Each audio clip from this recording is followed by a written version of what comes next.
Good morning students. मैं रजत, faculty government polytechnic Badaun. उम्मीद करता हूँ आप सभी लोग अपने घरों पर सुरक्षित होंगे, स्वस्थ होंगे, सरकार द्वारा दिए गए सभी निर्देशों का पालन कर रहे होंगे और कोरोना के खिलाफ देश की इस जंग में अपना महत्वपूर्ण योगदान दे रहे होंगे। स्टूडेंट्स, आज का जो हमारा टॉपिक है ये फंक्शनल कम्युनिकेशन और कम्युनिकेशन स्किल दोनों का कॉमन चल रहा है, ठीक है, जिसमें हम लोग इंग्लिश ग्रामर से रिलेटेड जितने भी टॉपिक्स हैं उनकी प्रैक्टिस कर रहे हैं, ठीक है।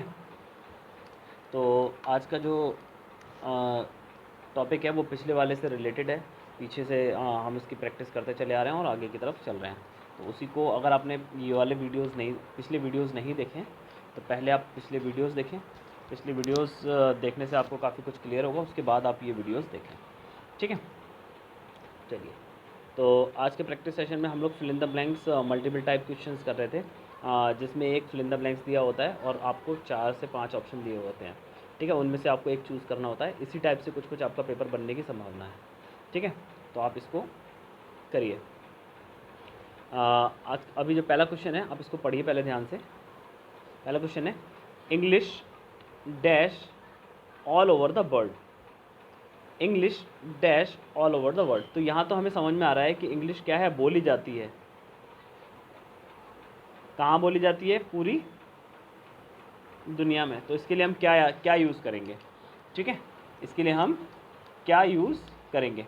तो देखो, अगर हम स्पीक्स की बात करते हैं इसकी, तो स्पीक्स होता है प्रेजेंट इंडेफिनिट में, ठीक है। तो ऐसा तो है नहीं कि केवल प्रेजेंट इंडेफिनिट में ही बोली जा रही है ना, तो ये तो गलत हो जाएगा।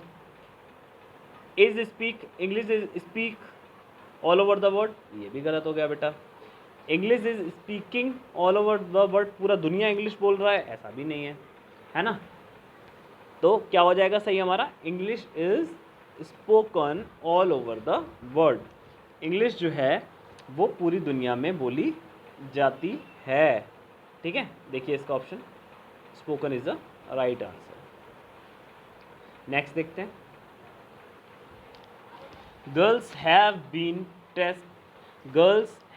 Been teasing boys dash 20 minutes. Girls have been teasing boys 20 minutes. अब देखिए, सबसे पहले तो आपको पूरा हर चीज़ का मतलब पता होना चाहिए। अब देखो, हैव बीन लग गया है, हैज़ हैव बीन, यानी ये क्या हो गया? प्रेजेंट परफेक्ट कॉन्टिन्यूस सेंटेंस बन गया, ठीक है। और प्रेजेंट परफेक्ट कॉन्टिन्यूस अगर ये बन गया है तो प्रेजेंट परफेक्ट कॉन्टिन्यूस में दो तरीके की चीज़ें यूज़ होती हैं। एक होता है सिंस और एक होता है फॉर। और इन दोनों के बारे में मैंने बताया था, कल भी बताया था, आज भी बताया है, आज भी बता रहा हूँ कि जो सिंस होता है वो तब यूज़ होता है जब हमारे पास शुरुआती समय दे रखा है और लास्ट का टाइम नहीं दे रखा है। और फॉर यूज़ होता है जब हमारे पास एक सर्टेन टाइम पीरियड दे रखा होता है, 1 घंटा, 2 घंटा, 4 घंटा, 5 घंटा, तब आप फॉर यूज़ करेंगे। 1 हफ्ता, 2 हफ्ता, 1 महीना, 10 महीना, 1 सदी, 2 सदी, 15 सदी, ये क्या होगा? फॉर यूज़ होगा, ठीक है।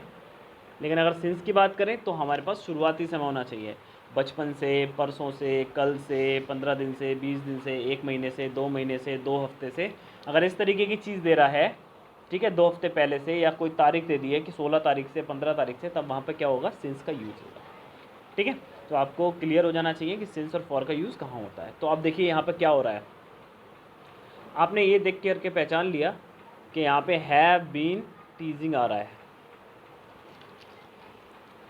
और जब यहाँ पे हैव बीन टीजिंग आ रहा है, उस कंडीशन में, हैव बीन टीजिंग आने की कंडीशन में आपको ये पता चल गया कि ये प्रेजेंट परफेक्ट कॉन्टिन्यूस की बात हो रही है, ठीक है। अब यहाँ पर क्या है, कितना दे रखा है? टाइम दे रखा है, कितना?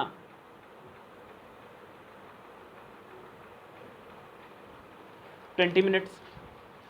20 मिनट्स का टाइम दे रखा है। और मैंने आपको क्या बताया था, जब कोई टाइम पीरियड दे रखा हो, 1 हफ्ता, 2 हफ्ता, 1 घंटा, 2 घंटा, 4 घंटा, 20 मिनट, 25 मिनट, 1 साल, 2 साल, 10 साल, 5 साल, 1 सदी, 2 सदी, 1 दशक, 15 दशक, 20 दशक, 50 साल, 100 साल, कितना भी टाइम हो, लेकिन वो टाइम कैसा होना चाहिए, वो टाइम होना चाहिए क्लोज। समय अवधि क्या दे रखी हो, समय अवधि दे रखी हो। अब देखिए ये 20 मिनट क्या है, 20 मिनट एक समय अवधि है, एक टाइम पीरियड है, इसीलिए यहाँ पर क्या यूज़ होगा भैया, फॉर का यूज़ होगा। ठीक है, तो यहाँ पे सिंस और फॉर में आप कभी गलती मत करना, मैंने बहुत ही ईजी लैंग्वेज में आपको बता दिया है। ठीक है, तो यहाँ पर किस चीज़ का यूज़ होगा, फॉर का, सिंस का यूज़ नहीं होगा। सिंस का यूज़ इसमें तब हो सकता था जब क्या होता, जब हमारा ऐसे करके लिखा होता,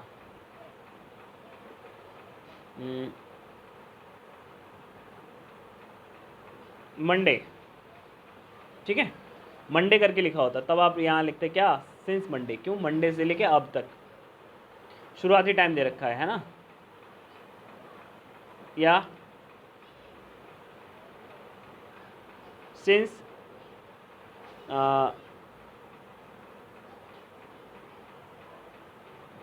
सिंस कोई डेट दे रखी होती है ना, 15 अक्टूबर, तो इस तरीके से तब आप यहाँ पे सिंस लगाते हैं। लेकिन अभी आप क्या लगाने वाले हैं, फॉर लगाने वाले हैं। फॉर आपका राइट आंसर होगा। ये देखिए फॉर आपका क्या हो गया बेटा, यहाँ पे फॉर आपका राइट आंसर हो गया। चलिए नेक्स्ट देखते हैं।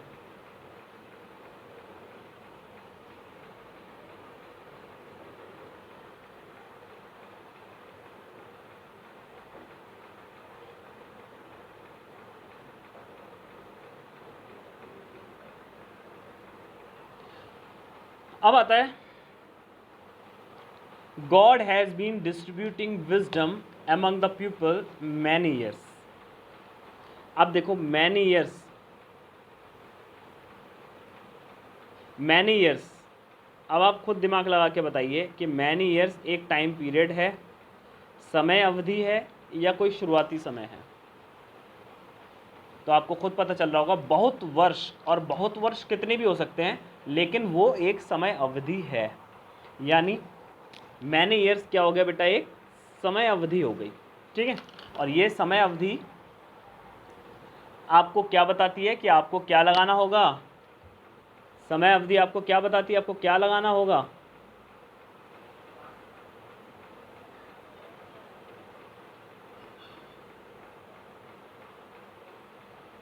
समय अवधि आपको बताती है कि आपको क्या लगाना होगा, आपको फॉर लगाना होगा। ठीक है, तो इस क्वेश्चन में अब ज़्यादा टाइम नहीं खर्च कर रहे, फॉर पे आंसर लगाते हैं, आगे बढ़ते हैं। अब आता है नेक्स्ट, हनुमान। हनुमान मतलब भगवान श्री हनुमान जी की बात हो रही है यहाँ पर, और यहाँ पर राम जी की बात आ रही है, और टू मच है। तो Hanuman,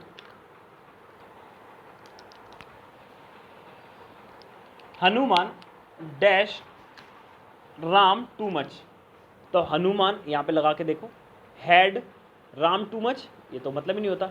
Hanuman was respected Ram too much, Hanuman Ram ji की बहुत इज्जत किया करते थे, ऐसा भी हम नहीं कह सकते। क्यों, क्योंकि अगर होंगे तो वो अब भी करते होंगे, है ना। ठीक है, डिड रेस्पेक्ट नहीं आएगा। ठीक है, क्यों, क्योंकि हनुमान जी सिंगुलर आदमी थे। ठीक है, अब आता है रेस्पेक्टेड। यस, रेस्पेक्टेड यहाँ पे राइट आंसर होगा। Hanuman respected Ram too much. ठीक है, that will be your right answer. लगा के दिखा देता हूँ मैं आपको, ताकि आपको शक ना रहे।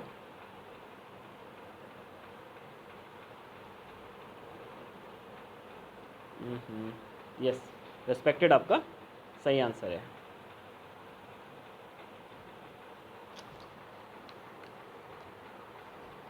अब आता है have dash use the plural generally.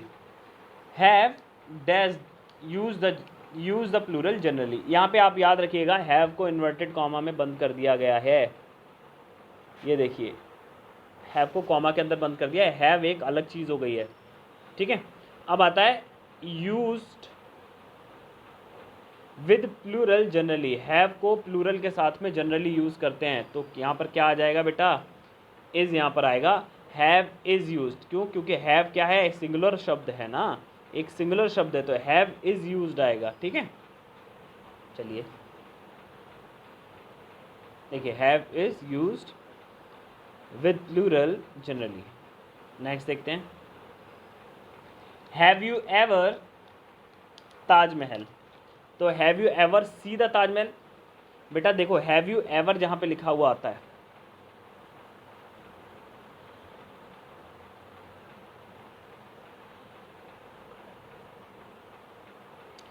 Have you ever जहाँ पर भी लिखा हुआ आता है या लिखा हुआ होता है बेटा, उस कंडीशन में आप एक चीज़ याद रखिए कि ये आपसे किसकी बात कर रहा है, पास्ट की बात कर रहा है। हैव यू एवर अगर कहीं लिखा हुआ है तो ये आपसे पास्ट की बात कर रहा है कि आपने भूतकाल में या पास्ट में कभी ताजमहल देखा है क्या। अभी की बात नहीं कर रहा, फ्यूचर की बात नहीं कर रहा, कब की बात कर रहा है, पास्ट की बात कर रहा है कि हैव यू एवर, क्या आपने पहले कभी ताजमहल देखा है। तो बेटा पास्ट में क्या होगी, थर्ड फॉर्म आएगी ना भाई। पास्ट सेंटेंस में क्या आती है, वर्ब की थर्ड फॉर्म आती है ना, आप सबको पता है। तो आप यहाँ पे देखिए, यहाँ पे कौन सी फॉर्म लगी हुई है, फर्स्ट फॉर्म लगी हुई है, तो ये सरासर गलत है। सॉ भी गलत है, ठीक है। हैव सीन, ये भी गलत है। हैव सीन का क्या मतलब है, हैव सीन पास्ट परफेक्ट में आती है, ठीक है। तो यहाँ पर सही आंसर क्या हो जाएगा बेटा, सीन। सीन वर्ब की कैसी फॉर्म है, थर्ड फॉर्म है। और जब सीन वर्ब की थर्ड फॉर्म है तो यहाँ पर क्या होगा, वर्ब की थर्ड फॉर्म ही आएगी। यानी इस वाले क्वेश्चन से आपने क्या सीखा, इस वाले क्वेश्चन से आपने ये सीखा कि अगर हैव यू एवर कहीं भी लगा हुआ है,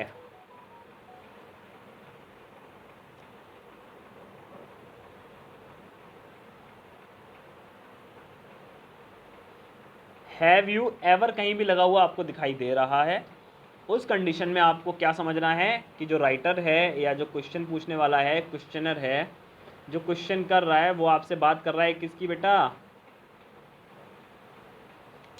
पास्ट की बात कर रहा है, ठीक। चलिए देखिए, seen is the right answer. और सीन यहाँ पे क्या है बेटा, सीन यहाँ पे वर्ब की थर्ड फॉर्म है, ठीक है। आई होप आपको ये क्वेश्चन समझ में आया होगा। आप अपनी कॉपी में नोट लगा के लिख लीजिए, जब भी हैव यू एवर की बात कर रहा है तो वो पास्ट की बात कर रहा है कि आपने भूतकाल में कभी भी देखा है या नहीं देखा है, ठीक है। चलिए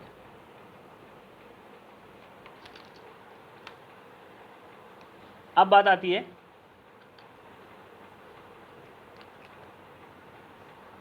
बहुत इंटरेस्टिंग बढ़िया क्वेश्चन है ये, टेंस पे बेस्ड है ये क्वेश्चन। किस पे बेस्ड है, टेंस पे। टेंस मतलब काल, है ना। टेंस पे बेस्ड क्वेश्चन है। मैंने आपको बताया था कहीं भी आप क्या देखेंगे,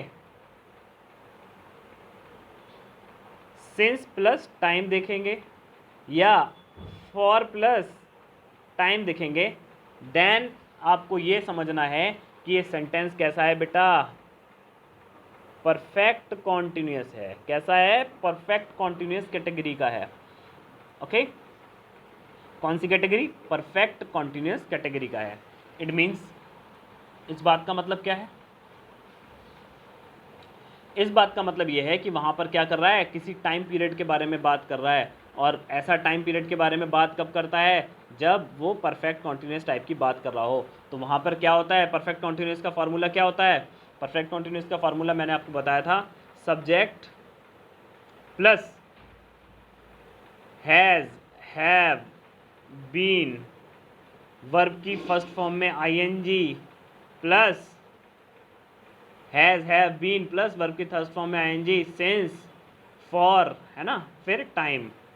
ये पूरा फार्मूला होता है। तो यहाँ पर देखिए, फार्मूला बेस करा देता हूँ उसको मैं। ये रहा आपका सब्जेक्ट, ठीक है। फिर क्या आएगा, has, have, been plus verb की फर्स्ट फॉर्म में आईएनजी। देखो बेटा ये रहा हैज़, ठीक है। फिर बीन, ये रहा देखो बीन, और वर्ब की फर्स्ट फॉर्म में आईएनजी, ये रही देखो आईएनजी, ठीक है। फिर उसके बाद में देखो ऑब्जेक्ट, और ये रहा फॉर, ये रहा टाइम। यानी ये किस चीज़ का स्ट्रक्चर दिखाई दे रहा है, ये स्ट्रक्चर आपको पहचानना होगा। ये स्ट्रक्चर दिखाई दे रहा है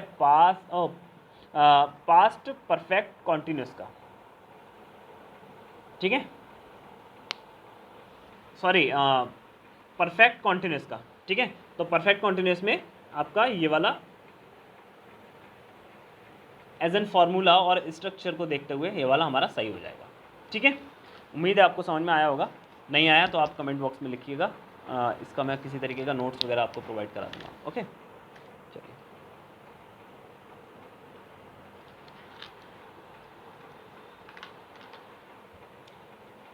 एक क्वेश्चन है, ये क्वेश्चन है बेटा आपका one word substitution.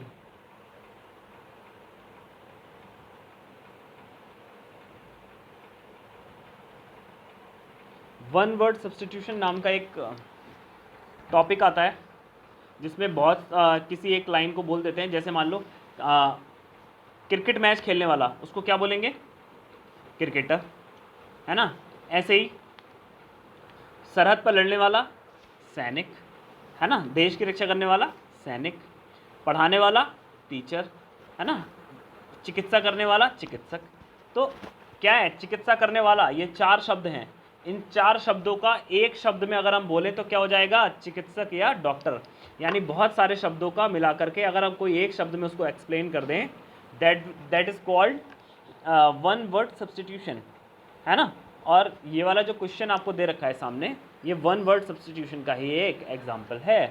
The person who conduct sale at which goods are sold, यानी एक व्यक्ति जो सेल में किसी चीज़ को सेल कर रहा है, बेच रहा है, ठीक है। सोल्ड टू द पर्सन, लोगों को सामान बेचा जा रहा है। मेकिंग द हाईएस्ट बिड, बोली लगाते हैं ना, 1001, 2001, 5001, ऐसे ना। तो जो वो बोली लगा रहे हैं, ठीक है, उस बोली लगाने वाले को क्या बोलते हैं? तो बेटा उस बोली लगाने वाले को बोलते हैं ऑक्शनर। और ऐसी प्रक्रिया जिसमें बोली लगाई जाए, ठीक है, ऐसी प्रक्रिया जिसमें बोली लगाई जाए, ठीक है, वो क्या हो जाती है? उसको बोलते हैं ऑक्शन। और ऐसी प्रक्रिया जो ये बोली करवा रहा है उसको बोलते हैं ऑक्शनर, ठीक है। तो auctioneer will be your right answer बेटा, ठीक है। चलिए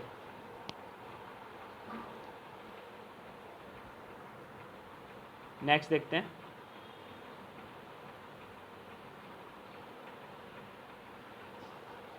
हाँ, अब ये क्वेश्चन है, ये क्वेश्चन आपको समझना है।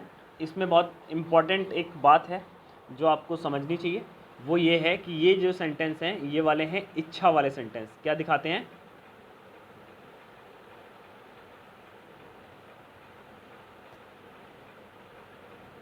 जब भी कभी इच्छा शो हो रही हो, किसी वाक्य में इच्छा के बारे में बात हो रही हो, जैसे अगर मैं चिड़िया होता तो आकाश में उड़ता,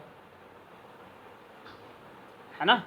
अगर मैं बहुत अमीर होता तो मैं ये काम करता, है ना। अगर मैं ये होता तो मैं ये करता, अगर मैं तुम्हारी जगह होता तो मैं ये करता, कहते हैं ना। तो ये कैसा है बेटा? इच्छा बात हो रही है। कैसी? कोरी कल्पना। ये क्या है बेटा? कोरी कल्पना। या फिर ये बात कहें कि ये क्या है? एक तरीके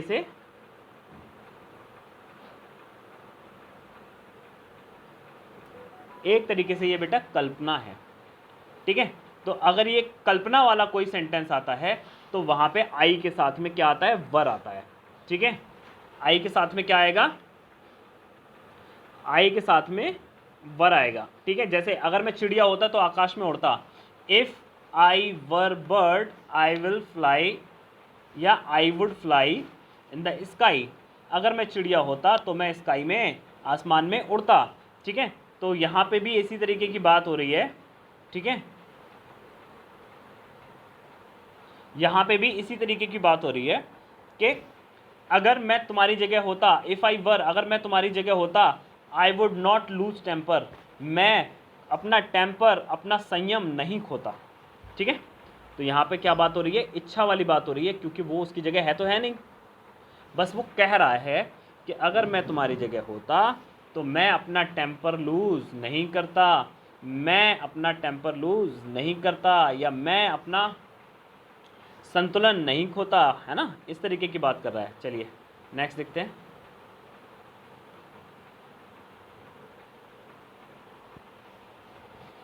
इमाम Hussain died a noble cause. A noble cause मतलब विचित्र, ठीक है। तो क्या होगा, इमाम हुसैन डाइड, डाइड के बाद में हमेशा आएगा फॉर, ठीक है, डाइड के बाद में हमेशा क्या आएगा बेटा, फॉर। तो यहाँ पे लगा दीजिए फॉर, आपका राइट आंसर हो गया, ठीक है, डाइड फॉर। चलिए नेक्स्ट क्वेश्चन है, ए मैंगो वॉज, देखो यहाँ पर क्या आ गया बेटा, आपको क्वेश्चन में हिंट दे रखी होंगी और इतनी आसान आसान हिंट दे रखी होंगी कि आपको समझना बहुत इजी हो जाएगा, ठीक है। जैसे कि एक हिंट ये देखो, अ मैंगो वॉज हमें क्या बता रहा है यहाँ पे, ये जो वॉज दिखाई दे रहा है आपको, देखिए मैं दूसरे कलर से दिखाता हूँ बना के, ये वॉज आपको बता रहा है बेटा पास्ट है, ये क्या है, पास्ट है। और पास्ट सेंटेंस में जब जाते हैं तब हम कौन सी फॉर्म लगाते हैं, थर्ड फॉर्म लगाते हैं। ईट, एट, ईटन, तीसरी फॉर्म, पहली ईट, दूसरी एट, तीसरी ईटन, और हम पास्ट में कौन सी लगाने वाले हैं भैया, थर्ड फॉर्म लगाने वाले हैं। तो हमारी थर्ड फॉर्म कौन सी हो गई, ईटन हो गई। तो यहाँ पे क्या हो जाएगा पूरा, mango was eaten by Manju, ठीक है। तो यहाँ पे क्या आ जाएगा भैया, EATEN, mango was eaten by Manju, ठीक है। तो ईटन आपका क्या हो जाएगा बेटा, राइट आंसर हो जाएगा। चलिए उम्मीद करता हूँ आप लोगों को ये सब समझ में आए होंगे, ठीक है। चलिए एक दो क्वेश्चन और करा देते हैं फिर आगे बढ़ते हैं। 50वां क्वेश्चन देखिए, रोहन वॉज, अब यहाँ पर फिर क्या आ गया बेटा, वॉज आ गया, और वॉज हमें क्या बताता है, वर्ब की कौन सी फॉर्म लगेगी, वर्ब की लगेगी थर्ड फॉर्म, हंग होगा नहीं, हैंगिंग तो ING फॉर्म है, हैंग्ड, ठीक है, ये हंग्ड है बेटा, याद रखना, ठीक है, हंग्ड भी नहीं आएगा, क्या आएगा, हैंग्ड। तो Rohan was hanged till death, यानी रोहन को फांसी दे दी गई, ठीक है, हैंग्ड टिल डेथ, ये hanged till death, HANGED, hanged till death, इसका जो मतलब होता है, इसका मतलब होता है फांसी देना, ठीक है, इसका मतलब होता है फांसी देना। तो हैंग्ड टिल डेथ का मतलब फांसी देना, यानी रोहन को फांसी दे दी गई, hanged will be your right answer. आपने कैसे पहचाना, आपने पहचाना इस वॉज से पहचाना कि भैया यहाँ पे वॉज लग रहा है, और जब वॉज लग रहा है तो चीज़ें कैसी हो जाएंगी, पास्ट की थर्ड फॉर्म में चली जाएंगी बेटा। नेक्स्ट देखते हैं। चलिए लेक्चर यहाँ पे ख़त्म हो गया बेटा, ठीक है। आपको ये लेक्चर उम्मीद करते हैं आपको समझ में आया होगा। अगर आपको किसी तरह की कोई परेशानी होती है, कुछ समझ में नहीं आता है, तो आप जो है मुझसे डिस्कस कर सकते हैं, ठीक है। मिलते हैं नेक्स्ट लेक्चर में, तब तक के लिए धन्यवाद।